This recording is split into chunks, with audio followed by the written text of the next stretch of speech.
Let's tackle the big question first. I saw a note from your team in recent days about, you can't turn around without having that kind of recession chatter and people sort of baking it in, but perhaps are we seeing any signs yet that that's a done deal, or could we escape that?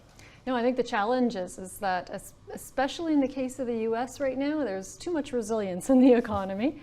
And especially inside the job market. And so you can't really cool down wage and inflationary pressures without the job market cooling down. Hence, central bankers always talking about a bit of pain to be felt in the coming year.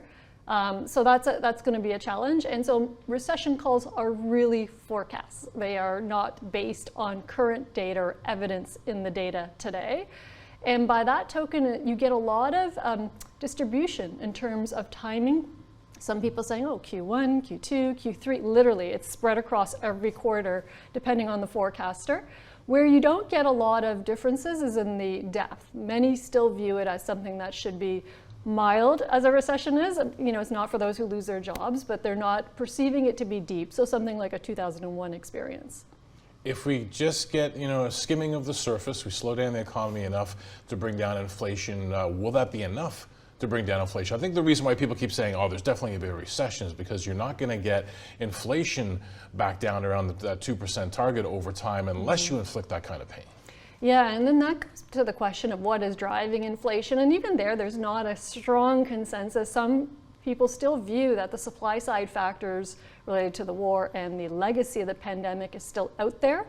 As an example, if you look at new vehicle cars, there's still a backlog of production happening with people ordering their car this year, not getting it till next year. So there's still a legacy impact coming through. On the flip side, you're seeing used prices for cars come down pretty hard in the last few months as some of that rotation happens. So the big question is how much of a slowdown do you need to affect the domestic drivers, like on things like clothing and everything else? And that's where it's perceived to be, well, we don't really need a hard landing to get those drivers to kick in. But at the end of the day, you do need wage growth to get down to about 3%, to get inflation down to about 2%. That's around the correlation. We're a couple points off from that right now. So it does suggest you have to inflict some pain in the job market. We did get a fresh read on inflation in this country just today. Of course, we just got one from the Americans last week. It appears we're headed in the right direction, but we're not apparently in a rush to get there. This feels like this fight's going to take some time. Yeah. It's very sticky, and that's the nature of inflation. And policy does work with lags, as everybody now knows. So I think we won't really see significant movements probably until mid of next year, towards the second half of next year. And that's because we need the domestic demand drivers to slow down fast enough for that to pass through the inflation drivers.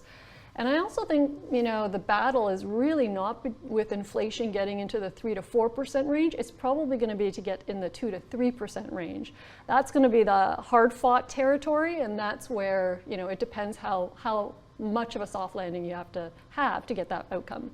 Now, of course, you know better than I do, so correct me if I'm wrong, but I think your team's call is we're going to get one more rate hike at one of those regular 25 basis points. Imagine that we became so accustomed to, and then they'll be done. But done doesn't mean a reversal in policy. We're going to have to stay there for a while to keep waging this fight. Yeah, so, so that's the Bank of Canada call of getting to about 4.5%. Now, we did build in cuts in the fourth quarter, and that's because the fourth quarter of next year, and that's because the debt service ratio of Canadians, the proportion of income that they're dedicating to paying interest, is going to be at a historic high. And every quarter that rolls in, more and more people are going to be renewing their mortgages at this higher level and eating up their disposable income, which means you're not going to be able to spend in other areas. And so that's the dynamic that we're anticipating in Canada to really drive down consumer spending into contraction territory for Canada. That we think will allow the Bank of Canada to kind of step back a little bit and put some relief in. Having said that, if you're at 4.5% and you drop rates to 3.5, 3.75, that is still high relative to what the Bank of Canada deems the neutral rate, the rate that the economy is in that Goldilocks phase. So you're still in restrictive territory. It's not as if it's going to feel that great at that stage. Is our debt sensitivity in this country a wild card for us? Like, if things play out the way we think they're going to play out, of course, it makes a lot of sense that as we start to, renew mortgages, or people with floating rates have already seen it, and by the time you get to the end of the cycle, it's like, wow, my floating rate mortgage got more than 400 basis points in the course of a year. Is the wild card that hits harder than we're anticipating for those households? Yeah, it's a big wild card for Canada. It's not for the US. It's because we haven't really gone through a deleverage cycle in quite some time, going all the way back to the 80s. So the US had this experience in 2008 and 2009, and what we could observe from them is it's not a quick experience. It does last for several years in terms of not just cautiousness on consumer spending, but the recovery of the psychology of housing. And so we don't know if Canadians are going to be reacting in the same way. And we also know that the leverage today is higher than what you saw in the US during that crisis. Now, the underwriting of the loans is significantly better, nothing to compare there. However, at the end of the day, people are going to have to extend out amortizations, pay more money on their debt.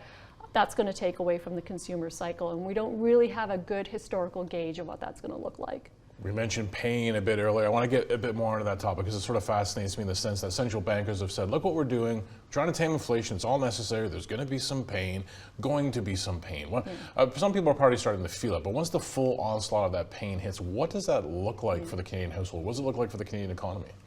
To me, I think of it really bucketed in two areas. One is the share of your income dedicated to paying for debt. Which is fine if you say, oh, I have got extra disposable income, I have extra savings, and so you dedicate that savings to that payment. That's not the majority. Many people will have to be making a sacrifice in other areas of spending, so that's a direct impact. The other impact is what happens to the job market in an environment where you have very high interest rates and this deliberate breaking of the economy in terms of hitting the brakes.